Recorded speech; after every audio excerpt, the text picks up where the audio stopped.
오늘은 10월 셋째 주의 말씀입니다. 오늘 본문은 히브리서 1장 3절 말씀입니다. 제목은 하나님의 아들이 행하신 일입니다. 오늘 본문을 읽어드리겠습니다. 이는 하나님의 영광의 광채시요 그 근본의 형상이시라. 그의 능력의 말씀으로 만물을 붙드시며 죄를 정결하게 하는 일을 하시고 높은 곳에 계신 지극히 크신 이의 우편에 앉으셨느니라. 지난 세 번에 걸쳐 우리는 히브리서의 중요한 특징을 1절과 2절을 통해 나누었습니다. 그 말씀을 간략히 정리하겠습니다. 히브리서의 가장 중요한 특징은 대조입니다. 첫 번째 대조는 구약과 신약의 대조입니다. 왜 구약과 신약을 대조하는가? 중요한 등장인물의 차이점 때문입니다. 이것이 두 번째 대조입니다. 두 번째 대조는 구약의 수많은 선지자들과 신약의 단 한 명, 하나님의 아들의 대조입니다. 그래서 이들을 통해 하나님께서 하신 일이 무엇인가? 이것이 세 번째 대조입니다. 세 번째 대조는 구약의 수많은 선지자들을 통해 수없이 다양한 모양과 방식으로 말씀을 전하셨습니다. 그러나 신약의 유일한 하나님의 아들을 통해서는 결코 다양한 방식과 모양으로 하지 않으셨습니다. 오직 그 아들을 통해서만 말씀을 전하셨습니다. 곧 구약의 모든 선지자들을 통한 하나님의 말씀은 신약의 유일하신 하나님의 아들을 통한 말씀으로 모든 핵심이 모아지는 것이지요.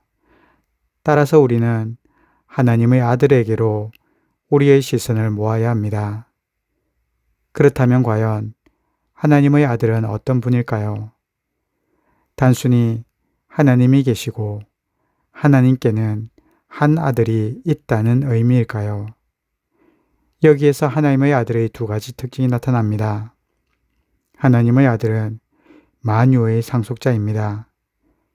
원래는 하나님 아버지의 것이었지만 하나님께서 하나님의 아들에게 모든 것을 상속하신 것이지요. 그래서 이제 하나님의 아들이 것이 되었습니다. 그리고 하나님의 아들의 두 번째 특징은 만유의 창조자입니다. 하나님 아버지께서 천지를 창조하실 때에 하나님의 아들도 함께 하셨습니다. 곧 하나님의 아들은 만유의 창조자가 되십니다. 만유의 상속자이며 만유의 창조자 되신 하나님의 아들은 과연 우리와 구체적으로 어떠한 관련이 있을까요? 그분은 우리의 삶 가운데 어떠한 일을 행하셨을까요? 오늘은 세 가지 질문을 가지고 말씀을 나누겠습니다. 첫 번째 질문은 하나님의 아들은 우리의 삶 가운데 어떠한 일을 행하셨는가입니다. 히브리서 1장 3절에 보면 그의 능력의 말씀으로 만물을 붙드시며 라고 기록합니다. 여기에 잘 보여주죠. 하나님의 아들께서는 우리를 붙드시는 분입니다. 우리를 붙잡아 주신다는 의미입니다. 그런데 이 붙잡아 주신다라는 단어가 매우 중요한 세 가지 의미를 포함하고 있습니다. 첫 번째 의미는 인도한다는 의미입니다. 하나님의 아들은 만유를 인도하고 계십니다. 대한민국은 대통령이 인도하는 것 같고 전 세계는 미국이 원하는 대로 인도하는 것 같지만 그러나 하나님이 인도하고 계십니다. 그와 마찬가지로 우리의 삶을 볼 때 우리가 힘들고 지쳐도 우리가 이겨나갈 수 있는 것은 하나님이 우리를 인도하고 계시기 때문입니다. 하나님의 아들은 인도하십니다. 광야 이스라엘을 40년간 가나안으로 이끄신 하나님께서 지금 우리의 삶을 인도하십니다. 우리가 힘들 때에, 낙심과 절망 가운데 있을 때에 하나님은 바로 그때에도 저와 여러분을 인도하고 계십니다. 붙잡아 주신다라는 단어의 두 번째 중요한 의미는 참고 견딘다는 것입니다. 부모가 자녀를 양육하면서 가장 중요한 자질이 있습니다. 그것은 참고 견디는 것입니다. 이와 같이 하나님의 아들은 우리를 인도하기 위해 어떻게 하시는가? 참고 견디십니다. 세상에 그냥 되는 것은 단 하나도 없습니다. 우리를 인도하시는 그분, 하나님의 아들은 모든 상황에서 참고 견디어 주십니다. 바로 저와 여러분을 위해서입니다. 이것을 뭐라고 하는가? 견인이라고 합니다. 하나님의 아들은 우리를 견인하십니다. 하나님의 아들의 견디심과 그분의 인내하심이 우리에게는 은혜입니다. 따라서 저와 여러분도 하나님의 아들과 함께 견디고 인내하여 하나님의 축복된 삶을 누릴 수 있기를 소망합니다. 붙잡으신다는 것의 세 번째 중요한 의미는 다스린다는 것입니다. 다스리다는 통치와 감시가 아닙니다. 다스리다의 가장 적절한 표현은 정원을 예로 들어 설명할 수가 있습니다. 아름답게 잘 가꾸어진 정원은 관리하는 사람이 있습니다. 봄과 가을이 되면 꽃 축제를 많이 합니다. 그 꽃들은 모두 관리하는 사람이 있습니다. 이 관리가 뭐냐? 다스리다입니다. 꽃이 가장 아름답게 피도록 관리하고 다스립니다. 정원을 관리하는 것은 꽃을 통제하고 감시하는 것이 아니라 꽃이 가장 아름답게 피도록 가꾸어 주는 것이지요. 이것이 하나님의 아들이 우리를 붙잡아 주시는 이유입니다. 그런데 여기에서 두 번째 질문을 할 수가 있습니다. 두 번째 질문은 왜 하나님의 아들은 우리를 붙드시는가입니다. 하나님의 아들께서 우리를 붙들어 주시는 이유는 아주 간단합니다. 삼위일체 하나님의 형상을 담도록 창조하셨기 때문입니다.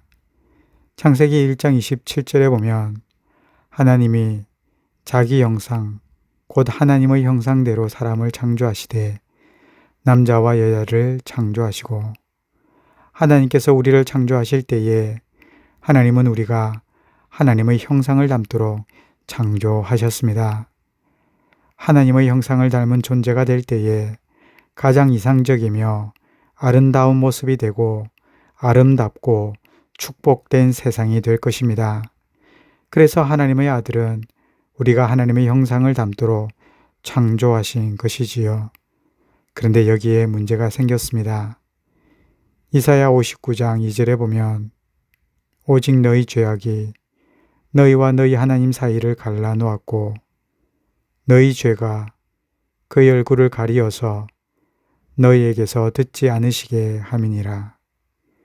인간의 죄가 하나님의 형상을 가리게 만들었습니다. 우리가 하나님의 형상대로 살지 못하는 근본적인 이유는 우리의 죄, 나의 죄 때문입니다. 하나님의 아들께서는 우리를 붙들고 싶어 하십니다. 우리를 인도하시고 우리를 위해 참고 견디시며 우리를 아름답게 가꾸오고 싶어 하십니다. 그런데 문제가 생겼습니다. 인간의 죄, 우리의 죄, 나의 죄가 문제가 되어서 하나님의 아들이 우리를 붙들 수 없게 되었습니다. 그래서 세 번째 질문이 여기에서 나옵니다. 하나님의 아들이 우리를 붙잡아 주시기 위해 해결해야 할 것은 무엇인가? 바로 이거죠. 인간의 죄 문제를 해결하는 것입니다. 그리고 인간의 죄 문제 해결 방법은 십자가 사건입니다. 신약 성경에서 하나님의 아들을 하나님의 아들이라 부르지 않고 예수 또는 그리스도라고 많은 경우에 부릅니다. 그런데 히브리서는 하나님의 아들이라고 부릅니다. 그 이유가 있습니다. 하나님의 아들이라는 표현에는 특별한 의미가 있습니다. 많은 신약 성경에서는 하나님의 아들 예수 그리스도라는 표현을 합니다. 여기에는 세 가지 호칭이 있습니다. 하나님의 아들, 그리고 예수, 마지막으로 그리스도입니다. 이 세 가지의 호칭의 의미는 다음과 같습니다. 예수라는 그 호칭의 중요한 의미는 인성입니다. 인간 예수를 강조하는 단어이지요. 2000년 전 마리아의 몸에서 육신을 입고 육신의 모습으로 이 땅에 태어난 그 존재를 의미합니다. 그리고 다음으로는 하나님의 아들입니다. 하나님의 아들의 중요한 의미는 신성입니다. 인간의 특징이 아닌 하나님의 모습을 강조합니다.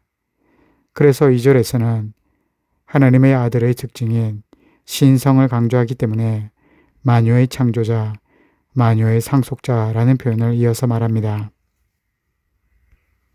마지막으로 그리스도라는 호칭은 신성과 인성을 연결하는 고리 역할을 합니다.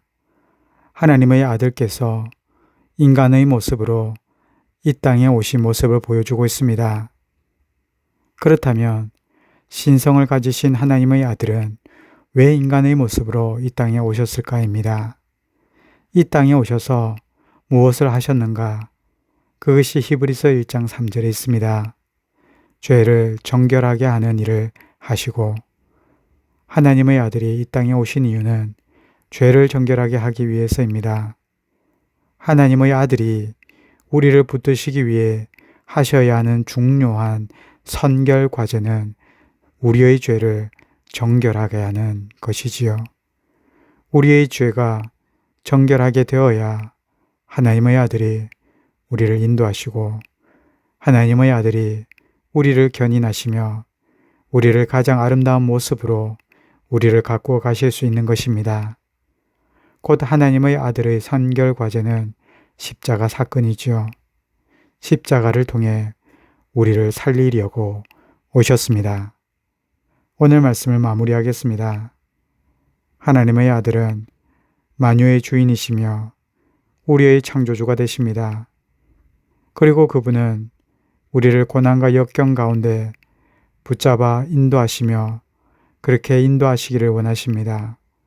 우리를 가장 아름다운 모습으로 빚어가길 원하십니다.